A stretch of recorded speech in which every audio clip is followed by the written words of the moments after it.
Vakratunda Mahakaya Surya Koti Samaprabha Nirvignam Kuru Me Deva Sarvakaryeshu Sarvada Saraswati Namastubhyam Varade Kamarupini Vidyarambam Karishyami Siddhir Bhavatu Me Sada Gurur Brahma Gurur Vishnu Gurur Devo Maheshwaraha Guru Sakshat Parabrahma Tasmai Shri Gurave Namaha.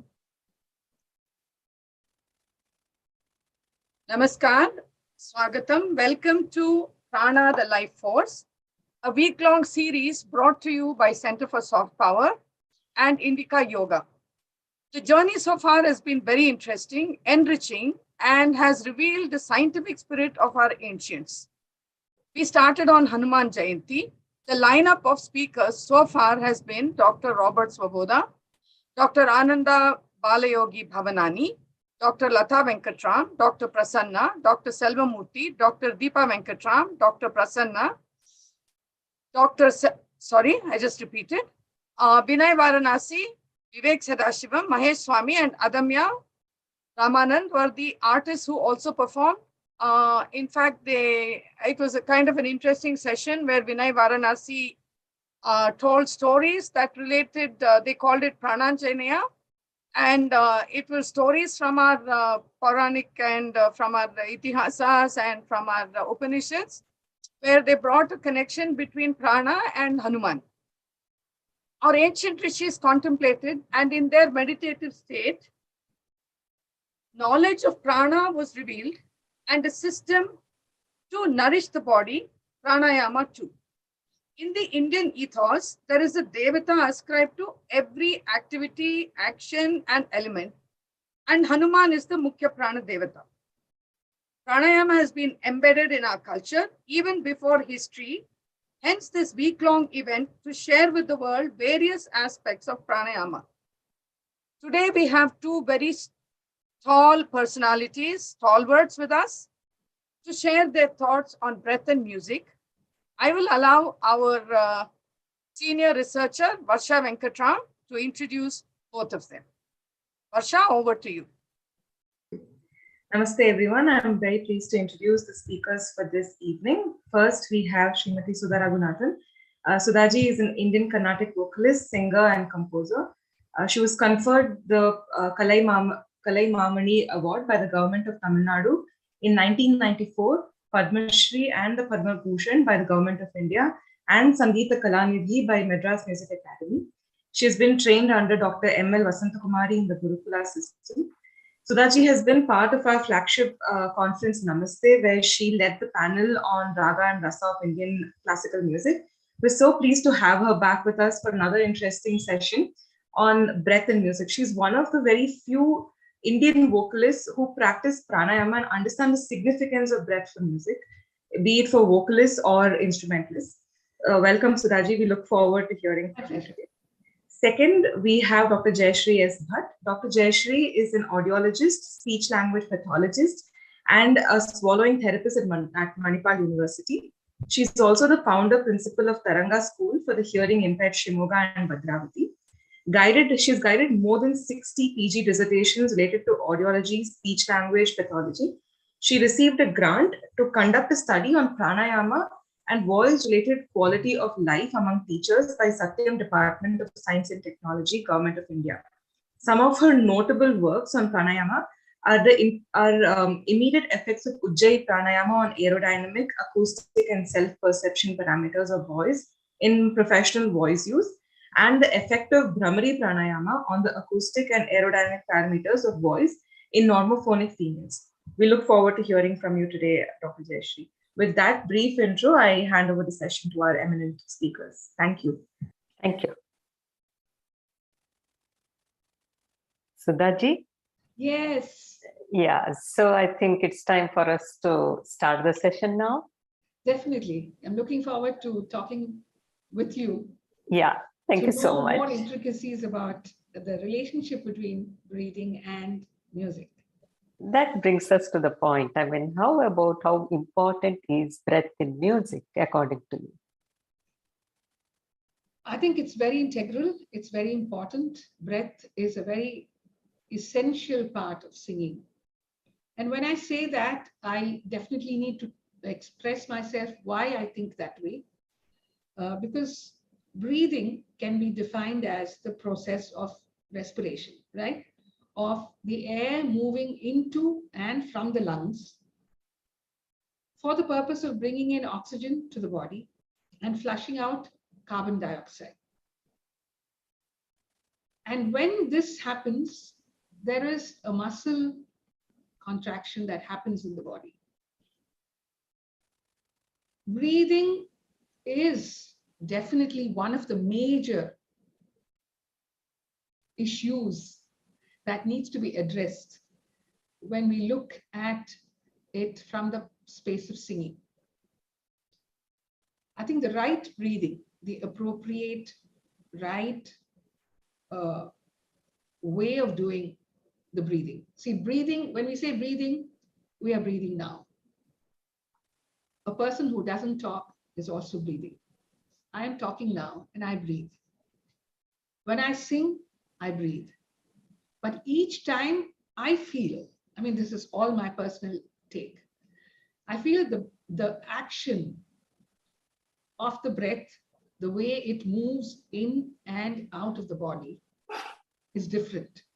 When we just an observer, when we talk, the way we use the breath is different. And when we sing, definitely it's different. And when we breathe right, if we are guided right, and we do the practice well enough with discipline, I think it provides both the quality of sound, it improves the quality of sound, and the volume of the sound, of the level. See, without the proper amount of air passing in through the lungs, through the vocal folds, I think sound can be magnified or not so magnified. When we breathe right, it makes the voice fuller, it gives more throw and intensity and melody to the vocal production. That's what I have experienced. Now, when I'm at my best health, the breathing is so easy and the singing is so kind of seamless. But if I'm sick with a cough or a cold, or even a sinus infection for that matter, leave aside all of this. Even if I don't sleep well, if there is travel fatigue in me, then I feel that somewhere the breathing is not as perfect as it should be, and hence the quality of the sound or the music gets a little bit displaced or disturbed. So I put in more physical effort. That's what I have noticed in my journey of travel with music and breath. Very true. As you said, breath is the main thing which is the driving force for our speech and more so for music. I totally agree with you, Sudhaji. You agree, right? So whatever I have said is just not observation. It is the truth. It is, yes, it is your experience. Okay, now I have a question for you, Doctor. See, when we are 20, we maintain our bodies differently. And then as we move forward in life, especially for women vocalists, we have this hormonal change, we have childbirth, we have disturbances in the cycle, the period cycle, menstrual cycle. So all of this causes some kind of a body shape change. And when I mean the change in the shape, it's just not the physical presence. It means I'm addressing obesity. So do you think that breath is misaligned or not the way it should be when people become a little obese, when they put on weight, especially around the waist, the midriff, the shoulders, especially the neck region when they have a thyroid deficiency or malfunctioning? Okay. There are too many things to address here. Now, as you said, whenever there is any hormonal change, there is definitely, it is reflected in your music. And this is what we see whenever someone has their periods or someone is pregnant, we do see this. And I'm sure many of the musicians would have experienced the difficulty in singing, especially when they're full-term pregnant, because the diaphragm movement is a big challenge here. And when it comes to thyroid function, thyroid also has direct effect on vocal folds, and that's where the voice also changes. But obesity as such, does it affect on your voice? I could say yes as well as no. Because there are so many people who are obese and who are able to manage very well, because finally what is required is vocal endurance. So vocal endurance is nothing but how flexible your voice is, or how the moment your voice is fatigued, how long you take to recover or recoup from the fatigue, or how much of a vocal load we can take. So many people with obese personality also can go ahead with that, but there are equally good number of obese people who have lot of fat deposition, and they have serious medical conditions underlying their obesity, like hypoventilation. Okay. In all those cases, what happens? They find it very hard to even breathe normally, forget about talking or singing. So in such people, it is a question mark. But whereas in others, I think most of the musicians, if they're practicing well and if they're doing well, they do very well with all these hormonal changes. So I noticed you used two words. One is flexibility and the other was vocal endurance. Yes. Can you highlight this a little more for a layman to understand? Yeah. So whenever it is, what I mean by fatigue is, some people, just one song and they're done. But some, they go on and on and on and on, and still, they smile like what you're doing now without any fatigue. Okay. So, and this is fatigue. The moment some people talk also, they feel it highly tiresome. We can observe it in many of the elderly people. These days, many of the elderly people are at home and they do not have anyone to talk to. And what happens is that whenever they try to talk, just a sentence and they're fatigued. Just a sentence or two and they're fatigued. So this is what I mean by fatigue. Vocal loading is nothing but you can go on singing. It's opposite of fatigue. You can take up, like just now you said, after travel, you are stressed. Yes, after travel, there are so many changes that are happening. And in spite of all that, you can still sing. That is overloading, vocal loading. With all these things, how much time do they take to recover from the shock? Recover from the shock in the sense, supposing they're fatigued, how much time they take to recoup? And how much time they take to, like what we call as vocal rest, how much time do they require this vocal rest to be back in shape is what I mean by vocal endurance. Right.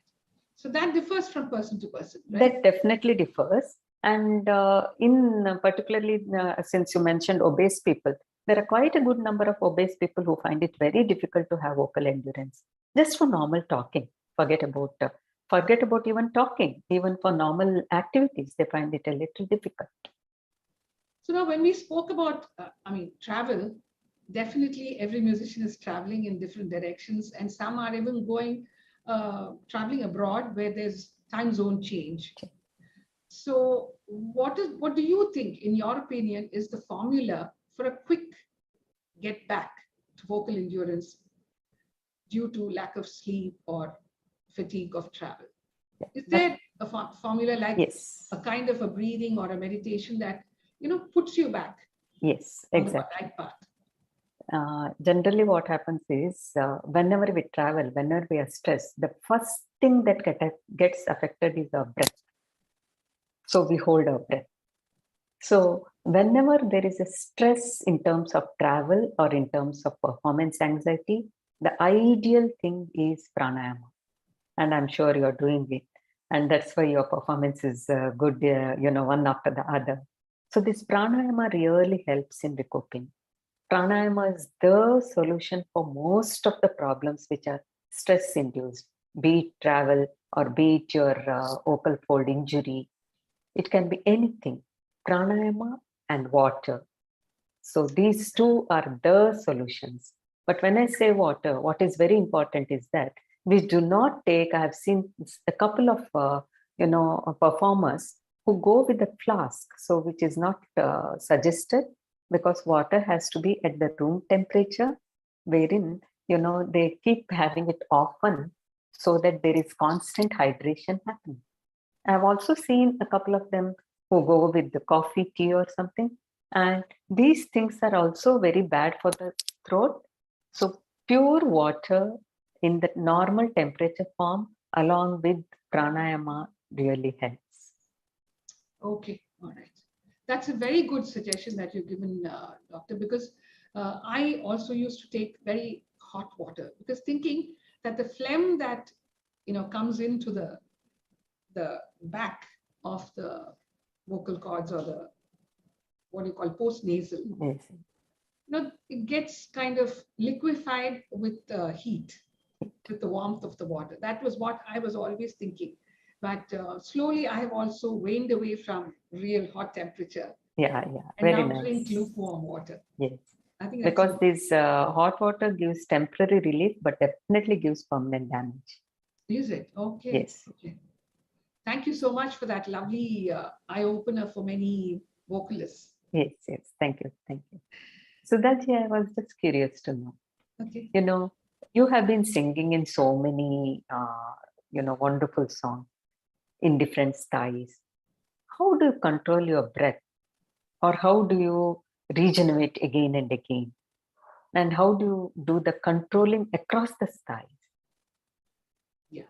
Actually, to give an answer for this question, I would have to explain that Carnatic music is a very kind of a complex genre of singing.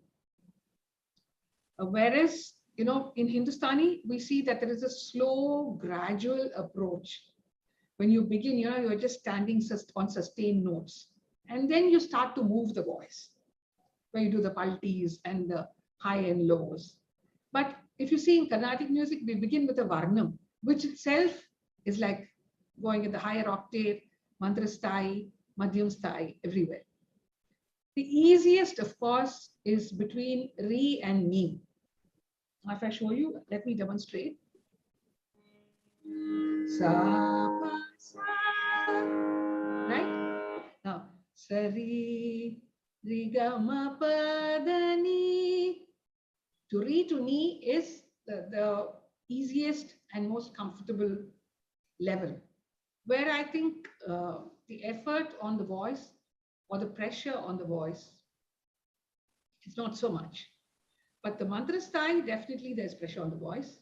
And again, when you go to the tara style, which is the higher sa and beyond the sa. If you see, there are some voices which cannot handle so much of the tara style. They can do the lower. Yes. There's some voices which are weak here, but very, very flexible on the higher. It's quite a challenge to keep the voice balanced between and rounded at all the styles. Some voices, you can see the difference. Literally, if you draw a graph, you can see the difference in the quality, in the timbre, when they sing the higher, when they sing the madhyam, and when they sing the lower. It's like you're hearing three voices. But of course, my guru, M.L.V. has always said that the voice should sound similar at any style. And that comes only with rigorous practice. So only riyaz, only the sadhana, the sadhakam that you do every day. And of course, you have to do it right, because too much of sadhakam also is bad for the voice. You will agree with me. Yes. It's like abuse of the voice. Yes. So we have to be guided initially as to how much the voice can take, and use the volume diligently, wisely. Some shriek in the higher ranges. Some go like, oh. Without doing any of that, without any of those mannerisms, all these points can be reached. So we have to try and find a biomedia, an equilibrium point status. So I'm just going to show you how much of effort we need.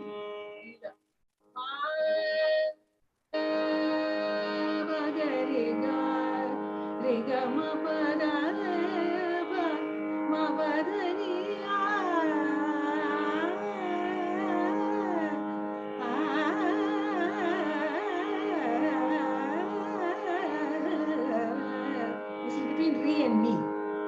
Now I go to the higher one.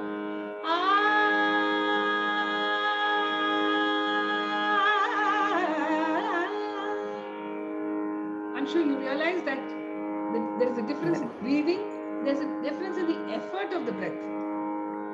Immediately, you know, the body gets alert. Every part of it. It's, you know, people think that only the voice sings, but I feel the body sings. Exactly, exactly. Right? The head, this area, the cheeks, the sinus area, and then the shoulders, the way you hold the shoulders, the rib cage. Some sing like this with your head Yes. forward. I mean, I've been doing your work quite a bit of mine, really. Over the years, observing so much and writing down so many notes, watching singers, their body language, the way they sing. And internally, really, I have kind of been doing the work that you are so effortlessly and so seamlessly doing. So in a way, I feel that all of this affects the voice and the production. Like when you put your head out, or when you lift your head, when you sing the higher notes, when you bring the head down in the lower notes. You don't have to do anything. That's what I tell my students. The head can be just the same. No, exactly. Yeah. Exactly. Just a little bit, it can be tipped when you sing the higher automatically.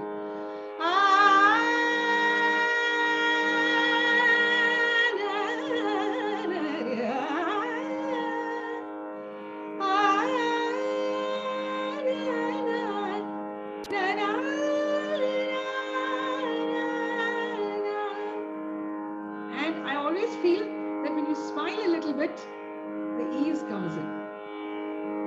But automatically, when you sing the higher notes, you start to frown. And that itself, that body language signal, gives a signal to the voice. It gets strained.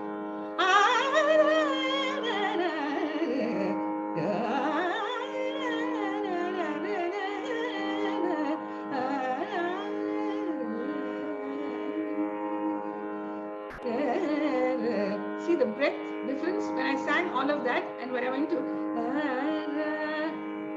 now my breath is complete. I don't have any more breath. So I make it short.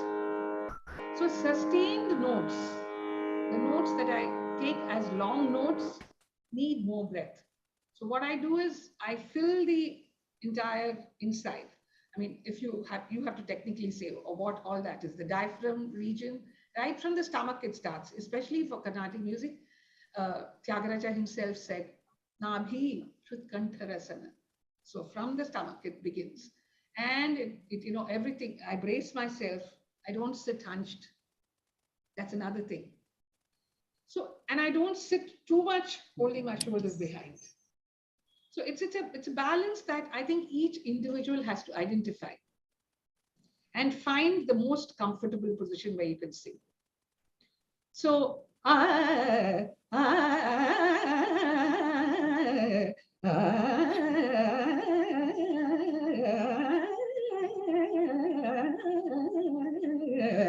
all this is in one breath.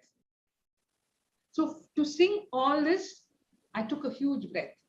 And for that, I don't make an effort. It comes, you know, it's like a signal, like when you put the switch on, the light comes. So initially, maybe we have to be conscious, okay, now, you know, fill the breath. And then,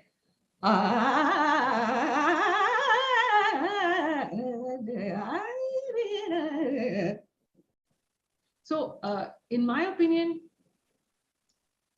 the three styles, all of it require a different control of breath. And in total, there is a breath control that is required. And I think it has to be designed by each person, but definitely it can be guided by people like you, so that we fall into a kind of a practice where we will be enabling ourselves to do the right thing the right way. Very true. Actually, thank you for that demonstration. It was wonderful. I'm sure many people would have picked up a lot of clues from this. Thank you so much. There's one more thing, Sudhaji, what you said. And I really appreciate that. And I wish everyone will notice that singing is not just from the throat, it is the whole body. Yes. And that's where yoga makes a difference, I have seen. I've told so many of these singers who come to me to practice yoga, to get that body alertness, so that the holistic approach is attained for their singing.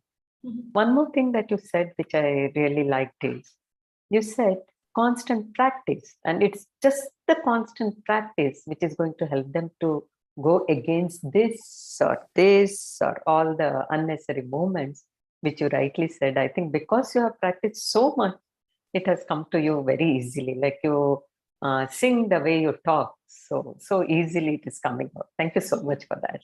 Thank you. But I think we need guidance, Doctor. Yes, We 100%. lack guidance because 100%. most gurus, if you notice, they teach the music, Yes, but they don't teach the way the music should be sung. exactly. And I think we have reached a stage in our lives or in the way we live that gurus should also address the way the person has to sing, the child has to sing. Exactly. You know, some children sing like, "Ah, they tighten the jaw. Yes. Unnecessary, right? So when they do that, I wish gurus would guide them and say, now open your jaw, loosen the jaw. Don't put strain on the muscles here, on the neck muscles. So you should tell us about how, even without the guru telling us, how can a student of music or how can a performer, say a vocalist, groom themselves?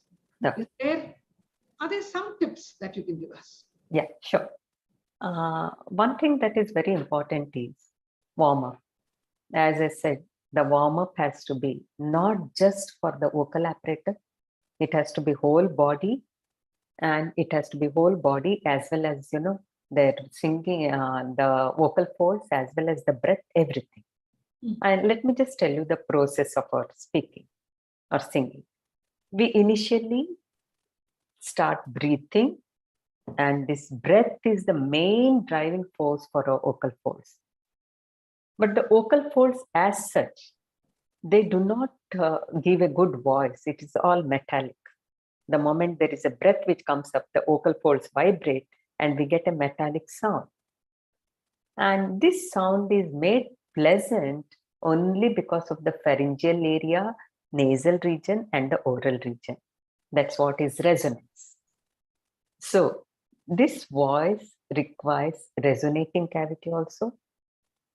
And then we also have articulation. You would have seen that there are some singers who do not know to pronounce well. Okay, so articulation is also important. So there should be a good warm-up, which takes care of the whole body. If I can just share with you, initially when I began my practice, at that time, I was, like many others, I was also a textbook. I would believe whatever is there in black and white in toto and try to do it. And within no time, I realized that when it comes to voice, I'm reaching nowhere, because voice is not just the production of vocal fold vibration. I have to tackle the person. And I found success only when I started using yoga and pranayama. Mhm. So to give you a very simple example, I said we have to have warm-up, we have to have cool down. So whenever there is warm-up, it's very important that these warm-ups have to be appropriately preparing you for the next task. So can you demonstrate that warm-up? Yeah, I'm coming to that. And next task, there are certain things that we have to be extremely cautious when we are singing. Then comes the cool down. So when I Right. when I chirped. The first thing that has to be done is, as I said, hydration. The hydration has to be in room temperature.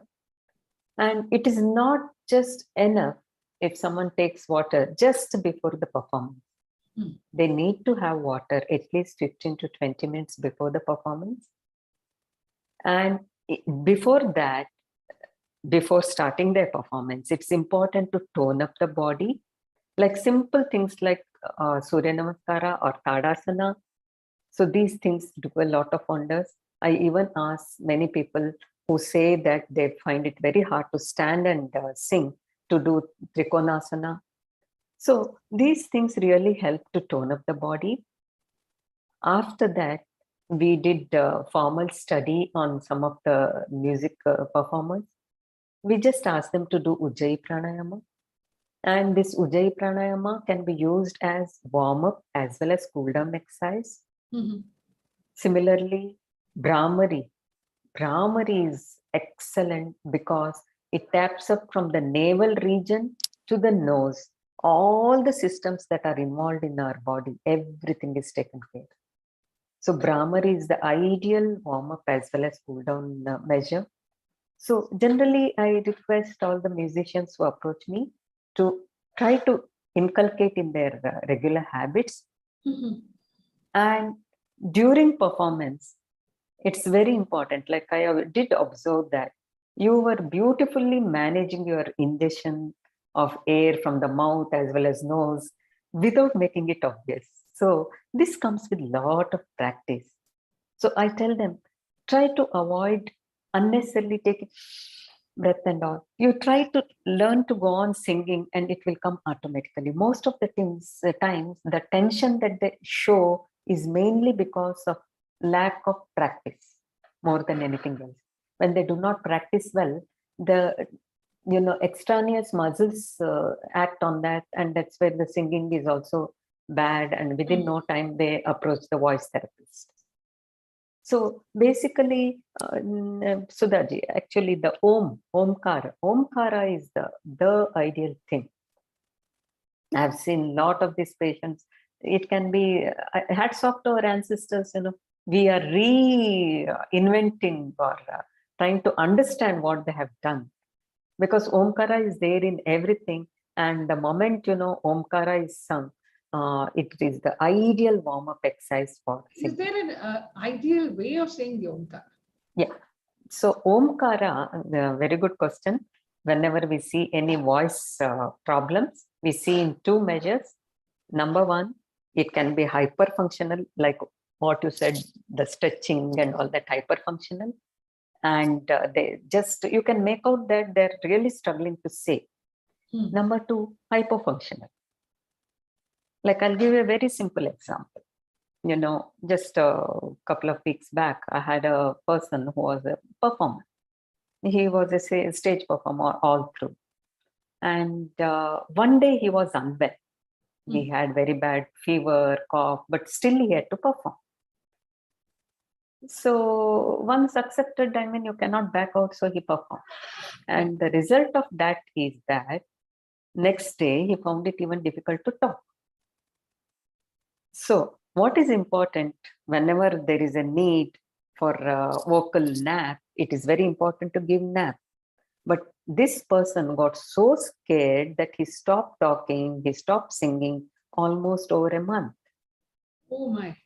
So when he approached me, he was almost frantic because, he just couldn't get any note that he was singing earlier.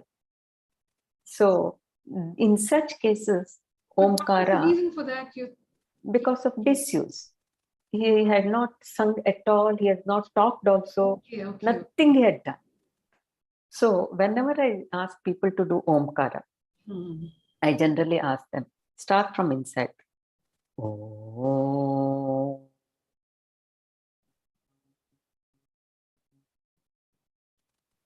This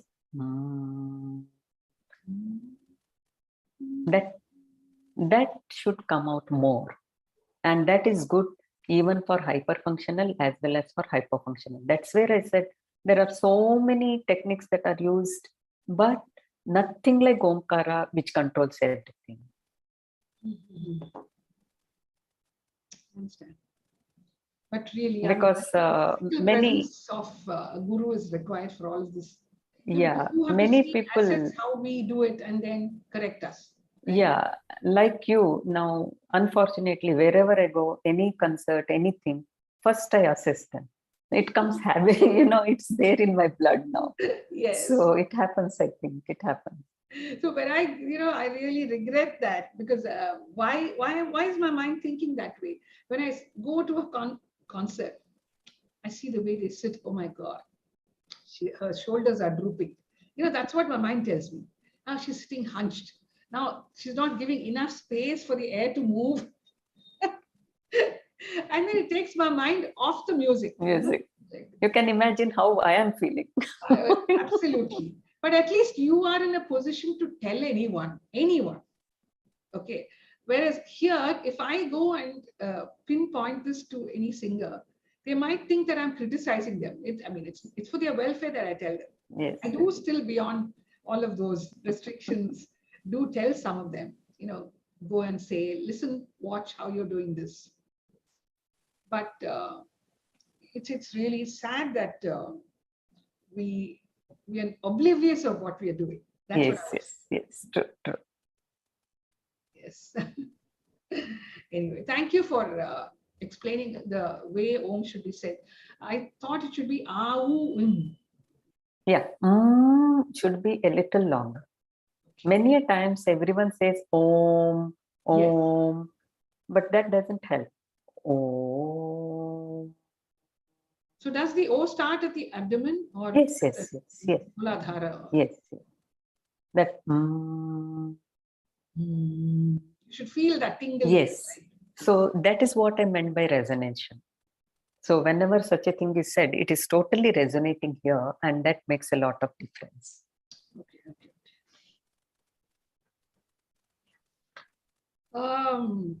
There's another question that I had on the top of my mind. And that is that as we grow older, there is, I think, a deficiency that automatically sets into the body mechanism. In every aspect, I would say. The way we sit or walk, or this particularly, if we have to sit cross-legged, there is a strain. But more than all of this, what we require for music, as we say, is the lung, the healthy lung. So now, does the lung power, the power of the lungs, does it deplete as we age? And if yes, how can we compensate and bring it back to a certain kind of a normalcy? Okay. A question that everyone has, I'm sure. Okay. Now, aging is part and parcel of life. And as we age, there are so many changes that happen anatomically. Like our bones may not be as good as they are now. Yes. They may not function properly. Or our muscles are weakened and they may not coordinate well. There are so many anatomical changes which will result in functional changes. How one walks, how one sits, how one does. More than anything else, the immunological changes. That means we are more prone to problems. We are more prone to diseases. We are more prone to infections. Yes. That adds on to everything else. And whole of this is controlled by brain. And that's what I was trying to tell you earlier. I used to ask them to practice, but over the years, I've realized that it is the yoga and pranayama which is going to help people to keep up with their endurance. Like take, for example, a voice is very high pitched at a very young age.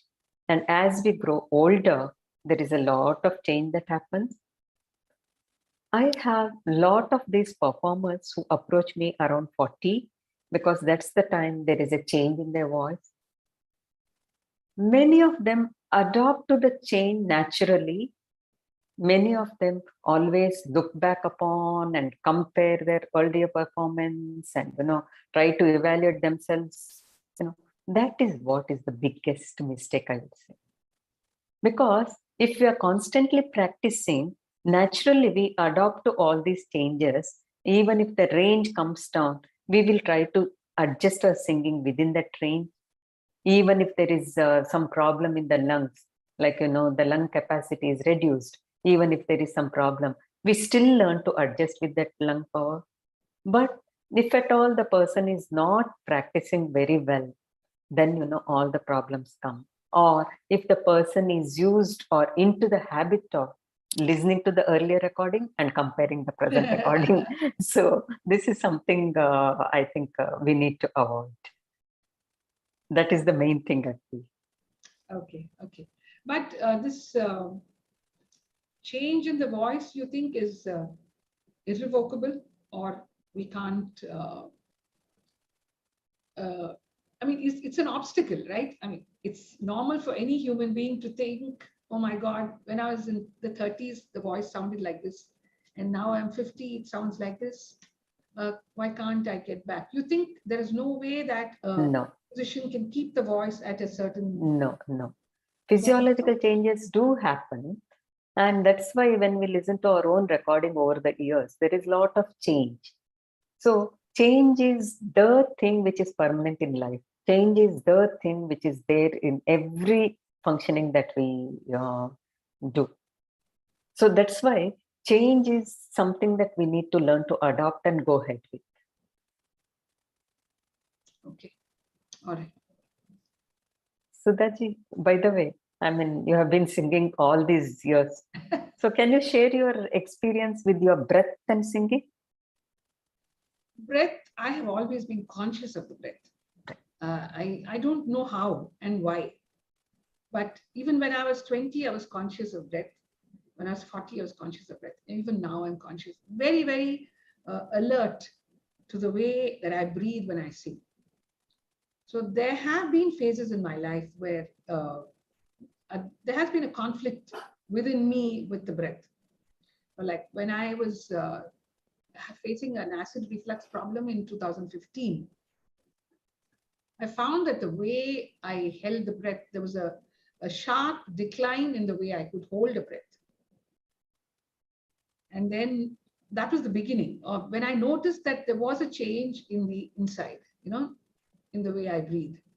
And that slowly was identified as acid reflux, caused by acid reflux. So it was a realization process, and it was a kind of a revelation to me as to how just an acid reflux, which we think is connected with the stomach and the digestion, can bring a change in breath and the voice. And of course, the repairing process was laborious, and I would spend hours on not singing, but in just the practice. It's like building a house. So you're building the voice back to shape.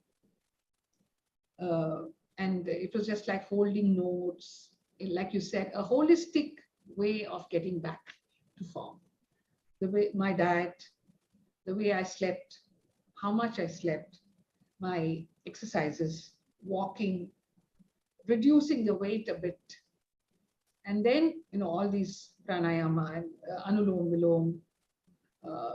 I think I also did Brahamari also. Now I don't do Brahamari, but now you have inspired me to get back to it.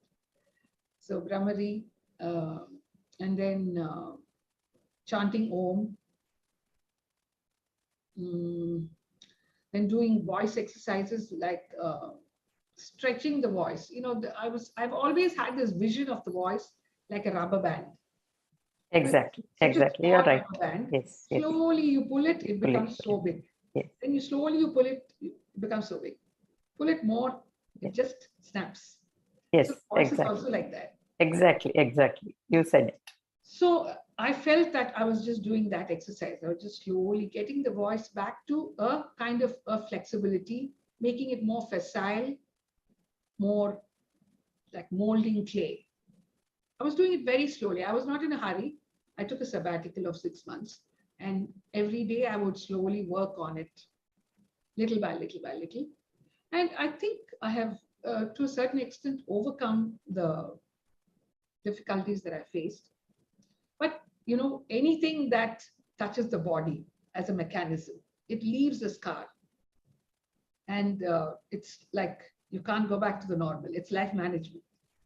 So hence, the pressure on practice in the mind becomes more. More than actually singing a song, I take more time to practice. That is evident.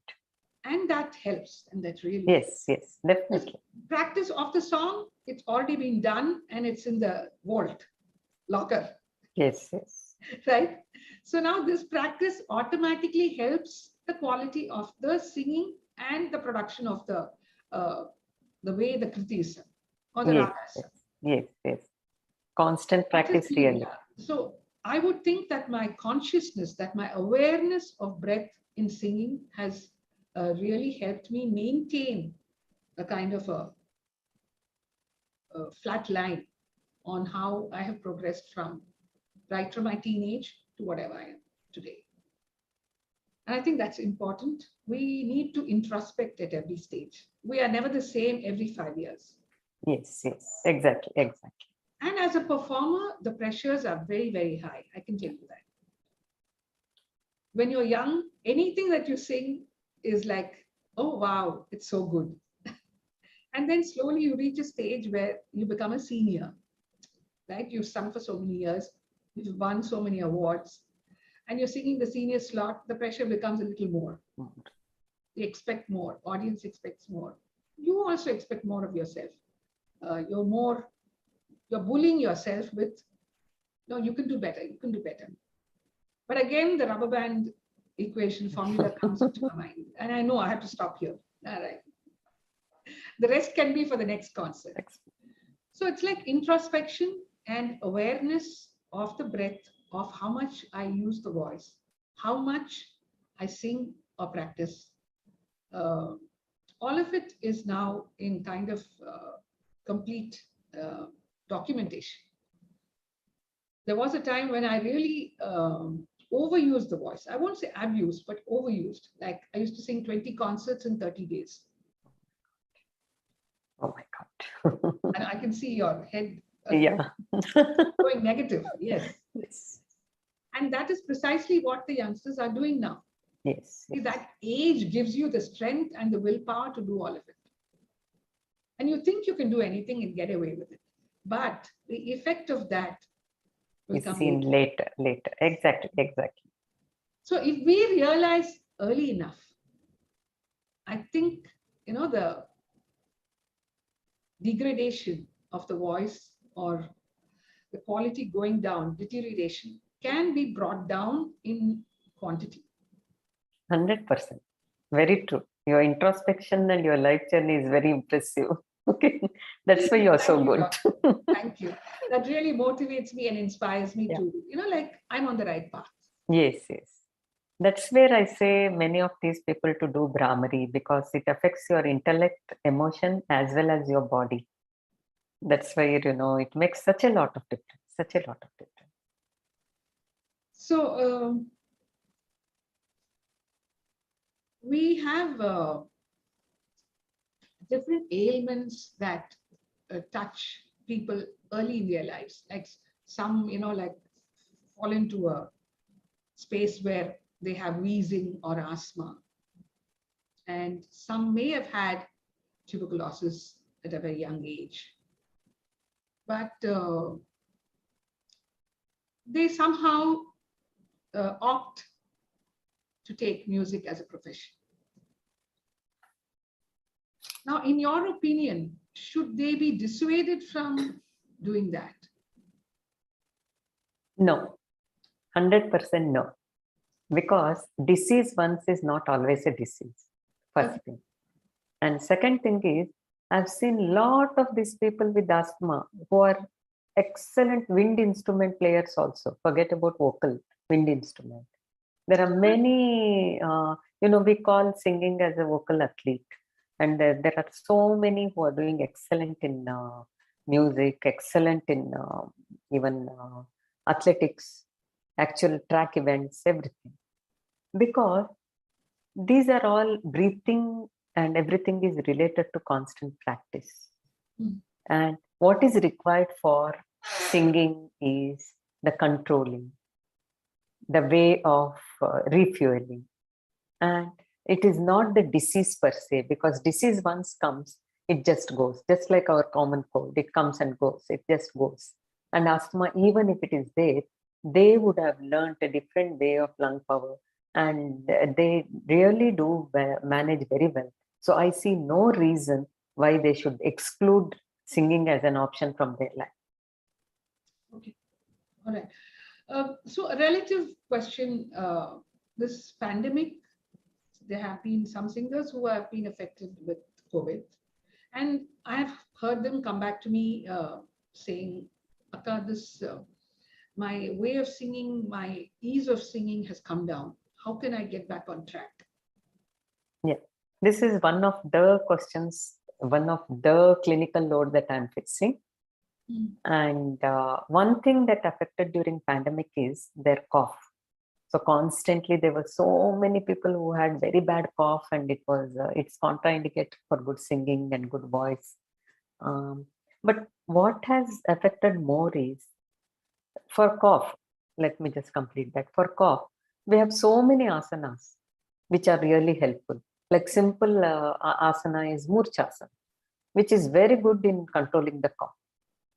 So I have advocated that to people. Once they have overcome that, unfortunately, lack of practice, because COVID comes in the way of total immunity and total fatigue.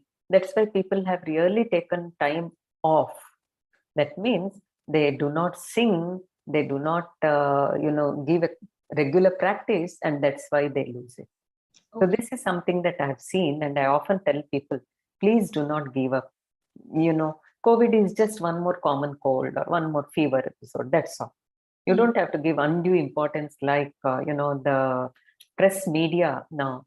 They're giving a lot of importance to COVID, and people are giving much more importance. There is no need. Because professional voice users, not just singers, there are so many other people like politicians, everyone needs their voice. And COVID did not affect it. But what can affect it is our mind. Mind. I understand. Coming back to the question on the water, I had one more doubt. What is the quality of water that you need to drink? Do we have to make it alkaline with jeera or just plain water? water? This is, thanks for asking this question. Whenever I ask people, they say, I have 8 cups of water, 10 cups of water, but it is not the quantity. It is like, how often do we take water is what matters. How, especially during vocal athlete, that means during singing, how often do you take a sip of water? Like I saw that you are often having water. Yes. That should be the habit. That should be the thing. Plain water will do. Nothing else is required. Yes, and especially when I sing, I do drink a lot of water. Yes. So that that I saw you having water and all. How much of yogic breathing do you think is important in singing? When you say yogic breathing, how different is it from Pranayama? Pranayama is my mantra. And I try my own ways of doing it also, besides being tutored by a guru. Of course, Anulom Vilom, definitely. And then sometimes they say, the Nadishodhana is Nadishodhana has been taught to me differently for different reasons. Sometimes they say only the sun and the moon. Do we have that? The yin and yang, is it? So sometimes it was only the moon, and only with the right or only with the left. I was told sometimes. They said acid reflux, it helps or whatever. And then now I've gone back to the complete. And I do it I'm not in a hurry. Like in my, as you say, the mind plays an extremely monopolizing role in whatever we do. Even as breathing is something that is good for us. Yet the mind tells 10 minutes, to do it 20 times. No, even if you do it 5 times, it's enough. The longer that I do, the more relaxed I become. Exactly. Even as I go into a concert, I mean, this I'm saying it openly. I'm sharing the secret openly because I want the younger generation to benefit from this. Even as I go in the car, I don't look around to see whether the signal light is orange or red or green. Am I going at what speed? Will I reach in 10 minutes? No thoughts. I start doing my pranayama. Very good. Even if I don't, you do have a makeup and all that stuff. You don't want to mess that up. So what I do is deep breathing.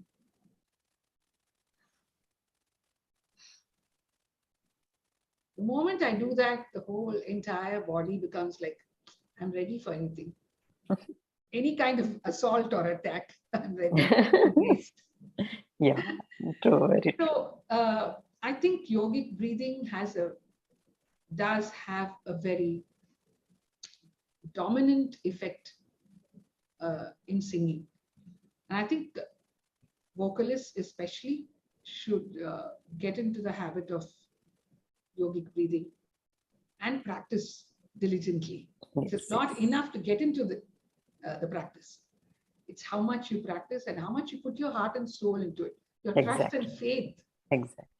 That's very important. Yeah, I second your voice. Whatever you said, I really support it. And that's the message I think everyone should take home. Yoga and pranayama, nothing like that for anyone at any stage. They look at it as, I have to go and learn from someone. The moment you look at it as yogic practice or as something that will be need to be done every day, they prefer to do the singing rather than get into the singing. Exactly. So I can't waste my time doing all this. Yes, I exactly. need the time to practice. And but that is the blunder. It's going to help you do the singing. Yes. It's a reverse process. Right? Yes. Many don't realize that. Very true, very true. I'm very happy that you brought in your lifetime experiences. Sudhaji, I think there are a couple of questions that we need to address. Is it? Brahamari, when you say Brahamari, how do you do it? I mean, I know it requires a person to be present and repeat what you're doing, but if you can just demonstrate what Brahamari is. Okay. Just take a deep inhalation. After that, what is very important in Brahamari is that we cut down our distractions of the sense organs, that is eyes and ear and nose, everything. We cut down and just be within that mumblebee sound. And because it activates all the muscles in the facial region as well as in the brain, it has a very good impact. We have done a lot of studies on that. A couple of them, one has been published and some more are yet to come. But it really has a good impact. And that's why it can be an ideal warm-up exercise as well as cooling down exercise so that the performance goes on smooth. So all that is required is, I don't know, I may have to take out all these things. So pardon me, I'll take out and do it. Please do. Yeah.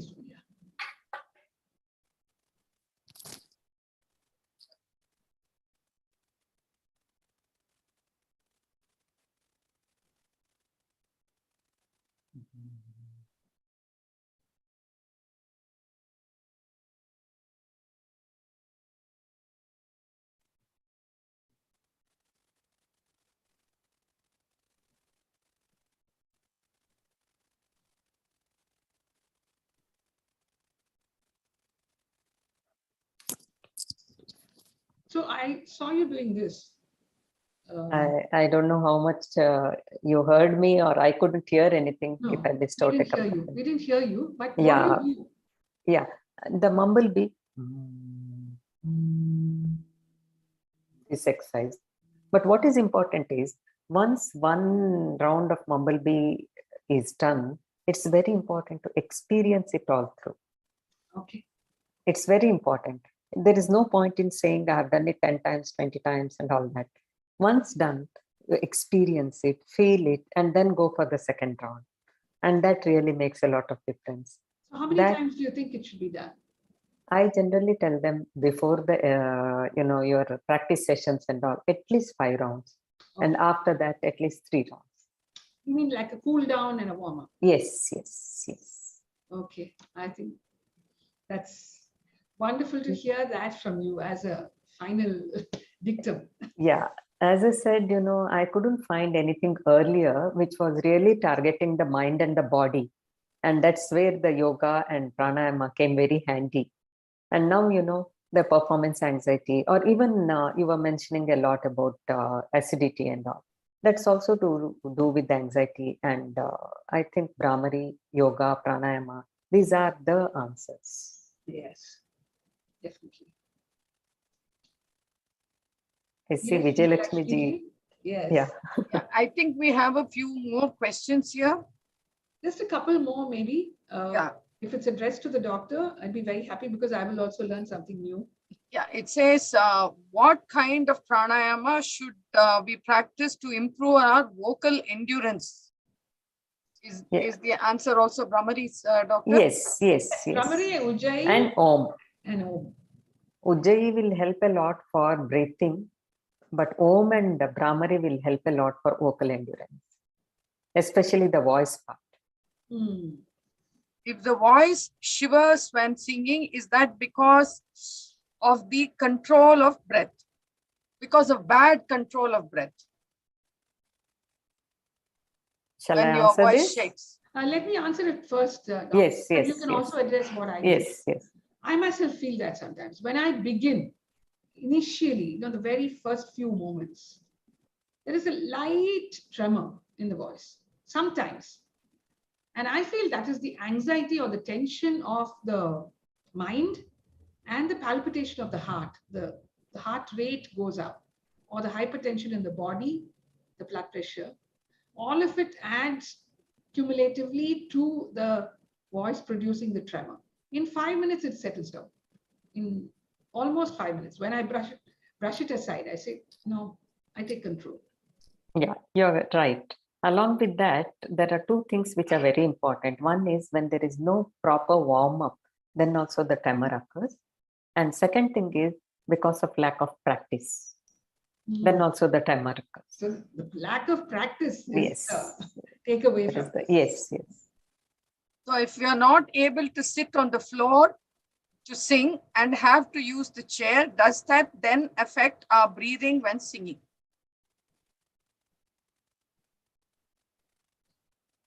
Yes, my breathing changes when I stand and sing, when I sit cross-legged and sing, when I sit on a chair and sing. So you have to say why. Yeah. Because most of the time for singing, we encourage diaphragmatic breathing. And this diaphragm movement, that is abdominal breathing, what we call it as. So this keeps on changing, especially, if someone sits with a hunch like this, or if someone is not sitting straight. If they're maintaining their posture, whether they sit or stand or sit and spat down, it doesn't matter much. But otherwise, it does matter. If we sound nasal when we are singing, is that because of poor breath control? And can we improve the sound of the voice to make it less nasal with pranayama? Yeah, I think Sudhaji did answer for this. The moment we open our mouth, the nasality reduces. That's why she said, sing with a smile and sing with a smile. And then naturally, instead of going from the nose, it comes out from the mouth.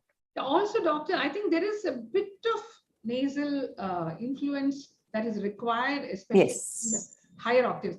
Yes. Automatically, Yes, yes, yes. The Yes, transition from here to it's going here. Yes. See the difference in the higher. Yes, higher octaves nasality is inevitable. Required. If a person who suffers from constant sinus issues, how do we improve the breathing? Pranayama. 2 things: practice, pranayama. The 2 regularly. Sinus infection, it really helps. Pranayama really helps, and Even the sinus related headache, they're scientifically proven that Brahamari helps. It helps to control the headache also. So pranayama, anything that you feel comfortable should really help. Somebody has asked, ma'am, can you please throw some light on Raga Chikitsa or music therapy and relation of Nada Yoga? I think this is a very long answer, but yes, this is a complicated, meandering answer that I will have to give. But right now, I think Nada itself is sound, and sound is definitely related to breath. So again, it comes back to the caption of the day, breath and music. So I think, and somebody has asked about water. I think you've already answered that question about drinking just room temperature water, right? Warm water, not boiling water. So I must say that this is a wonderful exercise, and I think we have to do this more like a workshop with both of you at a future date, because I'm sure there's a lot of input that should come to the younger generation of musicians. Like you said, Dr. Sudha, there are teachers who do not talk about the posture. And I see many youngsters who are very passionate about music, but their postures are so bad, I doubt they'll make good musicians. And I mean, I can't say anything about it because I'm no musician. And I mean, if I sing, everybody will run. But so, I think this is something that we need to do. And I'll really look forward to, doing something like this, sometime in the future when both of you are a little free. And Varsha, is there anything you'd like to say? Okay, so I think you had said that I think you said everything I wanted to say. I think you've already said everything that I wanted to say. So thank you both very much. And I thank the audience. And if anybody has any questions, you can just email us at namaste@centerforsoftpower.org, and we'll get the input back from our wonderful panelists here. And it's always a pleasure to have you both. And Dr. Sudha, always nice to see your smiling face. And we will end now. And we have a session tomorrow with Ranganji, all about Hanuman and Pranayama. So we'd welcome all of you. And for anybody who asked, this will be out on our YouTube channel. And thank you all so much. And we'll end with a small Sarve Bhavantu. Om Sarve Bhavantu Sukhinah, Sarve Santu Niramayaha, Sarve Bhadrani Pashyantu, Ma Kaschid Dukkha Bhag Bhavet. Om Asatoma Sadgamaya, Tamasorma Jyotirgamaya, Mrityorma Amritangamaya. Om Purnamada Purnamidam Purnat Purnamudachyate, Purnasya Purnamadaya Purnameva Vasishyate. Om Shanti Shanti Shanti.